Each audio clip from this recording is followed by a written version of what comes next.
Good morning to you as well, Darlene. Now, we were actually here at the Ferry Slip Marina in New London just yesterday. We have seen several first responders throughout the green.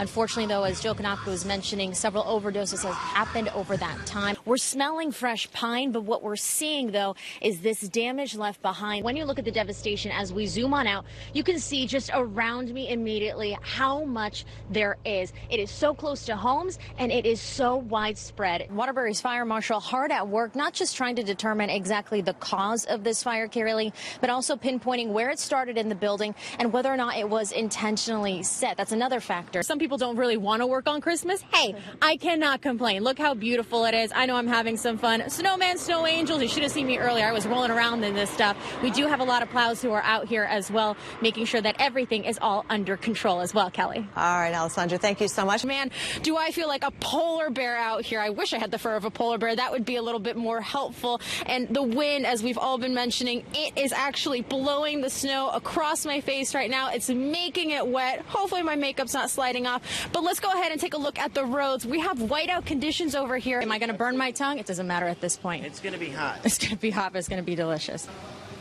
I'm eating this right now. I got to get off TV to finish everything. I've gone a couple of times to see how you men introduce these students throughout the entire district. What kind of messages do you tell these kids as soon as they get off the bus? The Thompsonville Fire just confirmed with us first here on the scene that, yes, they have unfortunately found a body up on the second floor. Well, the latest is they're still working on trying to knock out some of the hot spots. But take a look. The runoff, though, is coming right onto the road, so you may see this around your house. I'm putting my hand right down. You can see it is slick. It is ice this morning, you guys. Town officials are telling us right now that they're doing everything they can to get these headstones back up as quickly as possible. You lost your phone before, dropped it in that snow. You're all right now? Everything good? I'm good. Okay. Dan, Heidi, I can hear you loud and clear. If you have any questions, go right ahead. My phone is in my handy-dandy pocket. We are good. It's in a zip baggie as well. My line is connected. We're all good. So let's go ahead and take some measurements, shall we? What kind of snow are we dealing with over here? Well, it's fluffy, it's fine, but it's easy to compact. So keep that in mind. If you do need to go outside, you want to make a clearing, now's honestly a good time to do it, but this is the kind of stuff that we are going to be dealing with a little bit later. So look over here this way as well. We have been seeing a lot of plows out here. Right now, nothing this way, but you can see that the road surface has a thick covering of the slush over it. So be very mindful of when you're driving. It's going to be slicker conditions this morning. That's the latest in Vernon. Alessandra Martinez, NBC Connecticut News. Back on over to you. This situation is so dire, AMR, that's the private ambulance service, it's put a mobile command center on the green to help deal with the overdoses. NBC Connecticut's Alessandra Martinez continues our live team coverage with more on that. Alessandra. That's right, Keisha. We're actually outside that mobile command center, and all throughout these last 24 hours, we have seen several first responders throughout the green. Unfortunately, though, as Joe Kanaka was mentioning, several overdoses have happened over that time. I did speak with a couple of first responders from AMR specifically as well, who admit that this is very taxing work for them, but they also say that they do have a strategy to make sure that they're staying alert. Unfortunately, a lot of stuff like this is happening. It's just behind closed doors. Yesterday's situation was just condensed. Everyone could see it out in the open. Out in the open for everyone to see. Overdose after overdose after overdose. The total now close to 100. Some people, were just running around looking crazy. And then next thing you know, the cops were up on them. AMR set up a mobile command center on the green today with extra staff to monitor alarming behavior. We brought a gator down so we could get in and off the lawns and the greens easier than trying to get an ambulance there. Operations manager Tim Craven says that the team sees overdoses on a day-to-day basis, but nothing like yesterday's volume. Incidents like these can spark what's called compassion fatigue, where an overload of victims take a toll on first responders, and as a result, it can lead to a gradual lessening of compassion for victims. To prevent that, crews were and are always changing. They were rotated in and out of here. So as one car picked up a patient, they left, went to the hospital, dropped off their patient, and they went back into the system, and that car was replaced by another fresh unit coming in. A strategy the police chief echoed. This was such an extended period of time that we had to bring additional resources in so that we wouldn't have officers and firefighters experiencing that compassion fatigue. The heavy police presence of first responders remains tonight, and Mayor Harp says it will over the next few days.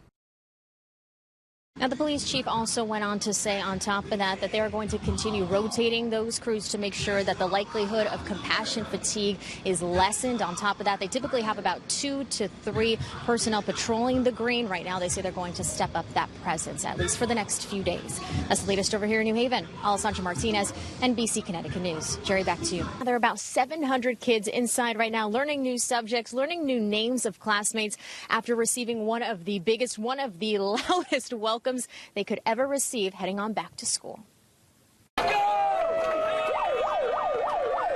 Nope, not a Super Bowl introduction. Just the first day of school over at Sarah Rawson Elementary. Make some noise, let's go Nearly 100 men from Calling All Brothers cheered and high-fived as the kids filed off the bus and into the classroom, giving special cheers to the fathers taking their kids to school. All for one purpose. We have so many different negative images being pushed to children of color about what their life can be.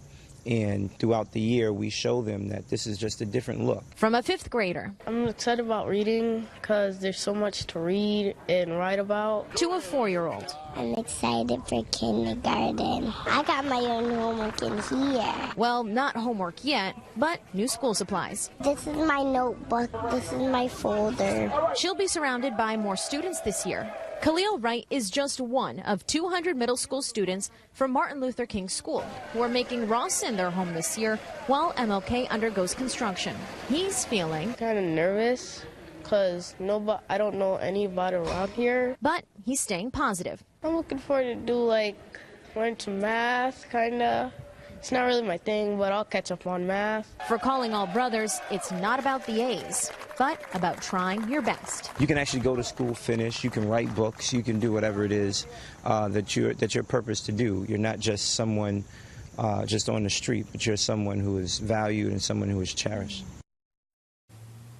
And they definitely are. Did you see that welcome? You know, Carrie Lee, Calling All Brothers, it actually started 3 years ago as a way to try and introduce young, perhaps underprivileged men, a way to go ahead and look at some positive role models in their life who maybe started out like them. And Calling All Brothers is actually trying to gather people to give them more polos so then they can give it to the kids and donate it to them who don't have school uniforms. That's the latest over here in Hartford. Alessandra Martinez, NBC Connecticut News. Back to you. Morning to you, Tara. Well, a source on scene has told us since very early this morning that they believe speed could have been a factor indicating exactly why this tank fell over in the first place. No doubt you can definitely see that it is still incredibly active nearly 12 hours after this entire event happened.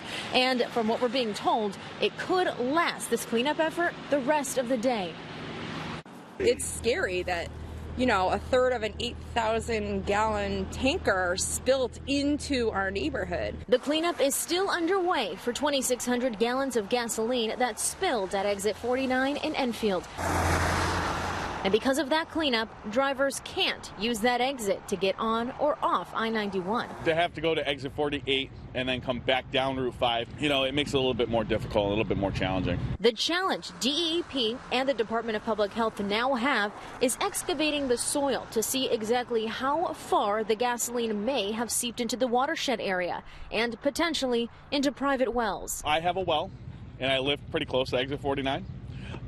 So obviously it is a little concerning to myself. Both DEP and the town manager's office stress that there has been no impact to service water at this point. Cheryl Munn lives a few blocks from the spill and watched some of her neighbors be evacuated. She's also seen exactly how long crews have been working out in the cold and snowy conditions. They must be tired, cold, you know, hungry. So she and her son Alex brought coffee, donuts, and bagels as a thank you. Any little thing we can do, I appreciate the work they're doing to keep my neighborhood safe. Crews say that they will work until tomorrow, if necessary, to secure the area. Now, I also took the time to contact the Connecticut Water Company, who does service a couple of residents out in this area. From what I'm being told, though, this area is localized. It's too far from where their groundwater is sourced. For a lot of the residents who are worried about that, they want you to know that you can safely drink your water today. It is not contaminated. That's the latest over here in Enfield. Alessandra Martinez, NBC Connecticut News. Tara, back to you.